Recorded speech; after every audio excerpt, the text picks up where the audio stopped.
തമിഴ്നാട്ടിൽ പഠിച്ചിരുന്ന കാലത്ത് നിരവധി തവണ പ്രോഗ്രാം പോയിട്ടുണ്ടെങ്കിലും ഇതുവരെ എക്സ്പ്ലോർ ചെയ്യാൻ പറ്റാത്തൊരു സ്ഥലമാണ് ചെട്ടിനാട്. രാവിലെ 4:30 ചെന്നൈയിൽ നിന്ന് കാറിക്കുടിയിലേക്ക് ട്രെയിൻ ഇറങ്ങി ബൈക്ക് റെൻറ്റിനെടുത്ത് ഞങ്ങൾ ചെട്ടിനാട് എക്സ്പ്ലോർ ചെയ്യാൻ വേണ്ടി പോവാണ്. തീർത്തും ഒരു തമിഴ് ഗ്രാമപ്രദേശം തന്നെയാണ് ചെട്ടിനാട്. പക്ഷെ അതിലുപരി എല്ലാ വികസനങ്ങളും സൗകര്യങ്ങളും അവിടെയുണ്ട്.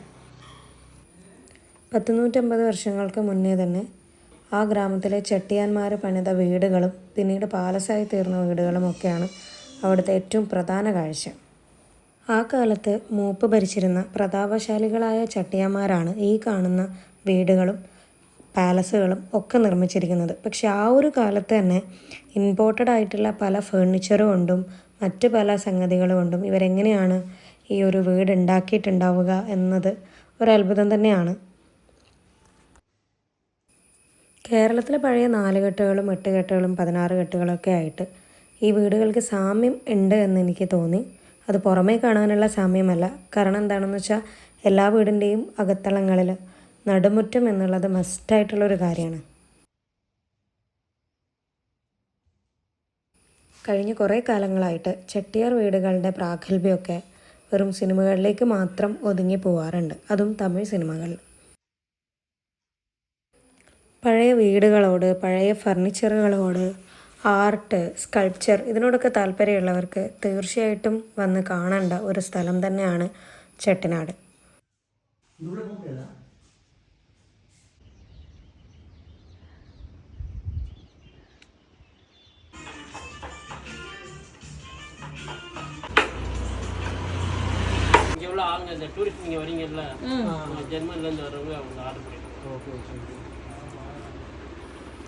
കൊത്തുപണിയിലും മറ്റുമൊക്കെ നിരവധി പ്രഗത്ഭരായിട്ടുള്ള കലാകാരന്മാർ ഇന്നും ചെട്ടിനാട്ടിലുണ്ട്.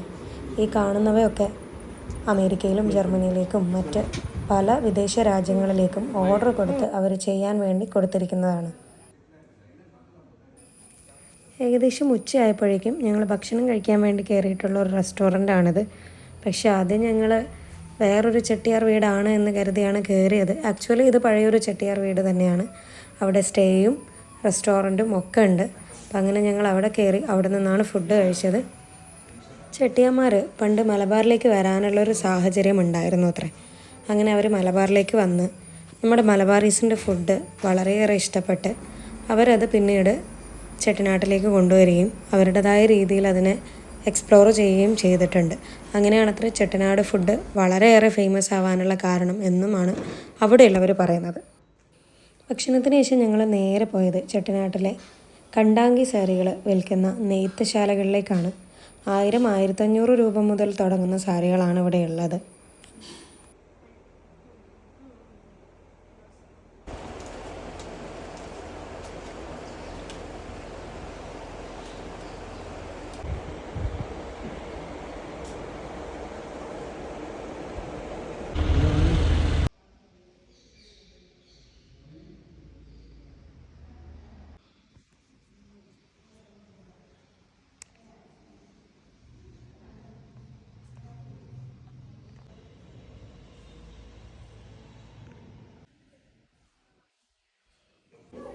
അങ്ങനെ ഒരുവിധം ചെട്ടിയാർ വീടുകളൊക്കെ സന്ദർശിച്ചതിന് ശേഷം ഞങ്ങൾ നേരെ പോയത് ചെട്ടിനാട്ടിലെ ഏറ്റവും ഫേമസ് ആയിട്ടുള്ള നിർമ്മാണശാല, അതായത് ആത്തൻകുടി ടൈൽ ഉണ്ടാക്കുന്ന സ്ഥലത്തേക്കാണ്. ഈ ആത്തൻകുടി ടൈൽ ഉണ്ടാക്കുന്ന രീതിയും അതിൻ്റെ ഡിസൈൻസും ഒക്കെ കാണണമെങ്കിൽ ശരിക്കും നമ്മൾ നേരിട്ട് പോയിട്ട് തന്നെ അതൊന്ന് കാണണം.